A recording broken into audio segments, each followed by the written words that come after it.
Dear student अस्सलाम वालेकुम। यकीनन आपने मेरा लास्ट वाला लेक्चर सुना होगा, देखा होगा, जिसके अंदर मैंने डिस्कस किया था बायो एलिमेंट के बारे में कि बायो एलिमेंट्स क्या होते हैं, उनकी टाइप्स क्या हैं, मेजर कौन से हैं, माइनर कौन से हैं और ट्रेस कौन से होते हैं। आज हमने अपने लेक्चर को मज़ीद आगे लेके चलना है और डिस्कस करना है आज लेवल ऑफ ऑर्गेनाइजेशन। हम इन लेवल्स को दो दो तीन तीन करके डिस्कस करेंगे ताकि हमारा लेक्चर लेंथी भी ना हो और समझने में भी हमें क्या हो, वो आसानी हो।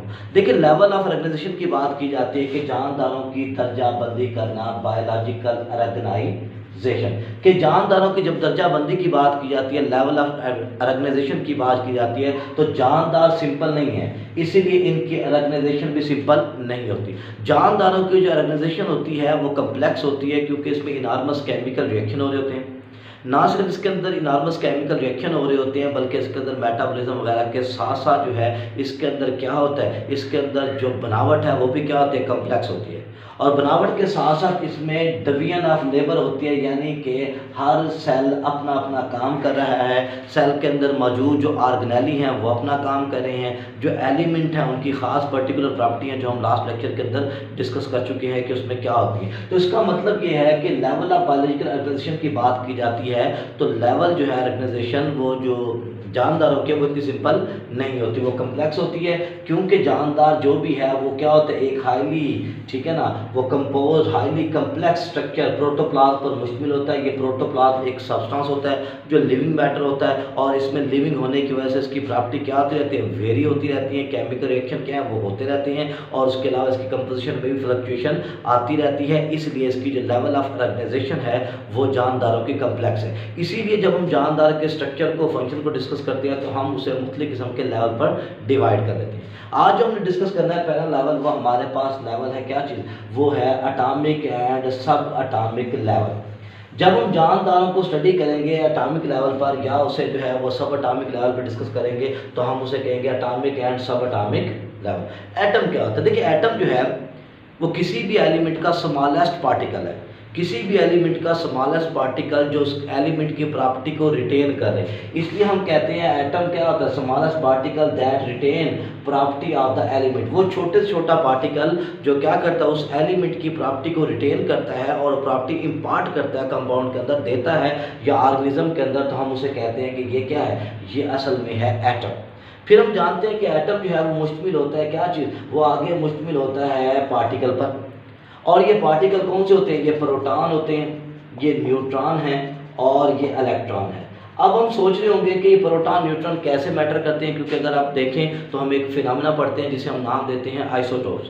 आइसोटोप्स वो होते हैं which are the same atomic number but different atomic mass. और वो मैस जो उसका डिफरेंस होता है वो किसकी वजह से होता है, वो होता है न्यूट्रॉन नंबर की वजह से। जब न्यूट्रॉन नंबर चेंज होते हैं तो मास नंबर भी क्या होता है, चेंज होता है। उस मास नंबर चेंज होने से उनकी फिजिकल प्रॉपर्टी क्या होती रहती है, चेंज होती रहती हैं। फिर एटम की खासियत यह है कि लिविंग और नॉन लिविंग दोनों के अंदर मौजूद होते हैं। तो जब जानदारों को एटम और सब एटॉमिक पार्टिकल की बुनियाद पर स्टडी किया जाता है तो इसे कहा जाता है एटॉमिक एंड सब एटॉमिक, जो है वो लेवल ऑफ ऑर्गेनाइजेशन का नाम दिया जाता है। दूसरा लेवल जिसके अंदर मौजूद होता है वो होता है मॉलिक्यूलर लेवल ऑफ ऑर्गेनाइजेशन। अब मॉलिक्यूलर लेवल में हम इस तरह डिस्कस करेंगे कि जो एलिमेंट्स होते हैं वो आइसोलेट फॉर्म में मौजूद नहीं होते। उन एलिमेंट्स के अंदर जो मौजूद एटम्स होते हैं वो एटम्स क्या करते हैं, एक एटम दूसरे एटम के साथ बॉन्ड बनाता है। वो हमने पहले पढ़ा हुआ है। अगर वो ट्रांसफर इलेक्ट्रॉन की वजह से बनेगा, आयनिक बॉन्ड है। म्यूचुअल शेयरिंग की वजह से बनेगा तो कोवलेंट बॉन्ड है। पेयर ऑफ शेयर की वजह से बनेगा तो डेटिव या कोऑर्डिनेट कोवलेंट बॉन्ड है। तो इसका मतलब ये है कि एलिमेंट किसी भी क्या है वो, ठीक है ना, जानदार के या कोई भी एलिमेंट वो फ्री स्टेट में मौजूद नहीं होता। मोस्टली एलिमेंट्स क्या होते हैं, वो दूसरे जो है ना वो एलिमेंट के साथ मिलते हैं और एक स्टेबल फॉर्म बनाते हैं। ठीक हो गया। इसी तरह एक जी एलिमेंट के जो एटम्स होते हैं वो दूसरे एलिमेंट के एटम के साथ क्या करते हैं, वो रिएक्शन करते हैं या बॉन्डिंग बनाते हैं, आयनिक बॉन्ड कोवलेंट बॉन्ड। जब वो आयनिक बॉन्ड कोवलेंट बॉन्ड बनाते हैं तो उससे क्या बनता है, उससे कंपाउंड बनते हैं। तो वो जो स्टेबल कंपाउंड होता है, stable form of a compound is called as molecule. तो हम मॉलिक्यूल की तारीफ कर सकते हैं कि those compounds which are form by the combination of atoms of an element.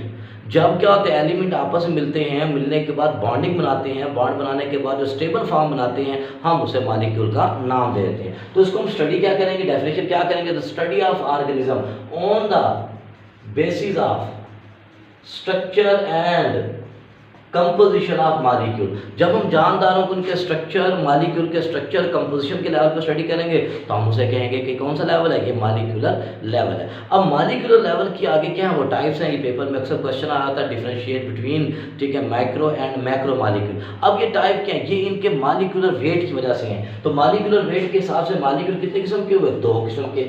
One are called as micro molecule. Micro molecule वो होते हैं which have low molecular weight. अब जिनका मालिक्यूलर वेट लो होता है हम उन्हें कहते हैं कि ये माइक्रो मालिक्यूल है। जैसे कि ये वाटर हो गया, कार्बन डाइऑक्साइड हो गया, ये वो मालिक्यूल है जिनका मालिक्यूलर वेट कम होता है। ग्लूकोज का भी कम होता है। वो तो ग्लूकोज जब दूसरे से मिलता है ग्लूकोज से तो फिर क्या बनता है, पॉलीसेकेराइड बनता है, स्टार्च बनता है या ग्लाइकोजन बनता है, तब उसका मालिक्यूलर वेट हाई होता है। लेकिन सिंपल ग्लूकोज जो है वो माइक्रो मालिक्यूल की कैटेगरी में आता है। तो micro molecules are those molecules which have low molecular weight, जैसे कि हमने मिसाल दे दी।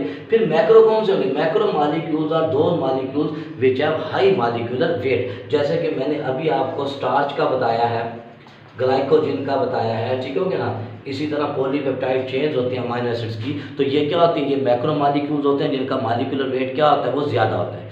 फिर इसके अलावा हम डिस्कस करते हैं किसके हिसाब से, कार्बन हाइड्रोजन कम्बिनेशन के हिसाब से।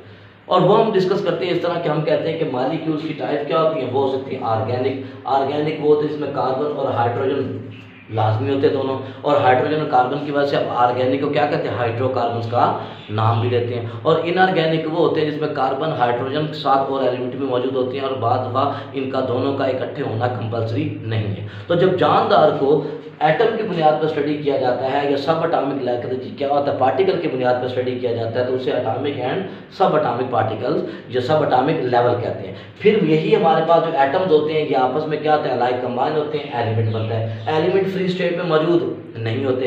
इन एलिमेंट के जो एटम है वो आपस में बॉन्डिंग करते हैं और बॉन्डिंग करने के बाद जो कंपाउंड बनाते हैं और उस कंपाउंड की जो स्टेबल फॉर्म होती है उसे हम मालिक्यूल कहते हैं। The study of organism on the basis of molecule is called as molecular level. तो इस लेक्चर के अंदर हमने दो लेवल को डिस्कस किया, एक अटामिक और सब अटामिक को, और दूसरा हमने डिस्कस किया मालिक्यूलर लेवल को। तो नेक्स्ट लेक्चर के अंदर भी हम इस तरह दो दो तीन तीन करके डिस्कस करेंगे ताकि समझने में आसानी हो।